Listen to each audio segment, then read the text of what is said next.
శ్రీమాత్రే నమః. ఆర్థిక ఇబ్బందులు, మానసిక ఒత్తిడి, పనుల్లో ఆటంకం ఉంటే ఈ చిన్న పరిహారం చేయండి. దాని రిజల్ట్ ఎలా ఉంటుందో మీరే చూస్తారు.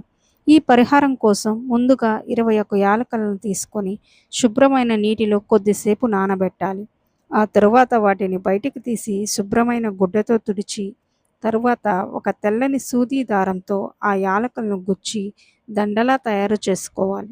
ఆ దండకు పొద్దుగా పసుపు రాసి భక్తి శ్రద్ధలతో శ్రీ వెంకటేశ్వర స్వామికి సమర్పించాలి. ఈ సమయంలో మనసులో ఉన్న మీ కోరికను లేదా బాధను స్వామివారికి చెప్పుకొని ప్రార్థించాలి. ముఖ్యంగా ఓం నమో వెంకటేశాయ అనే మంత్రాన్ని 21 సార్లు జపిస్తూ ఆ మాలని స్వామివారికి సమర్పించాలి. పరిహారాన్ని శనివారం రోజు చేస్తే చాలా శుభప్రదం. ఈ పరిహారం చేసే సమయంలో మనసులో భక్తి, విశ్వాసం, సానుకూల ఆలోచనలు ఉండటం ముఖ్యం. అయితే ఇది ఒక ఆధ్యాత్మిక విశ్వాసం ఆధారంగా చేసే పరిహారం. జీవితంలో వచ్చే సమస్యలను ఎదుర్కోవటానికి సరైన కృషి, నిర్ణయాలు, పట్టుదల కూడా అంతే ముఖ్యమైనది. భక్తితో ఈ 21 యాలకులను శ్రీ వెంకటేశ్వర స్వామి వారికి సమర్పిస్తే కష్టాలు తొలగి శుభ ఫలితాలు త్వరలోనే అందుకుంటారు. ఓం నమో వెంకటేశాయ నమః.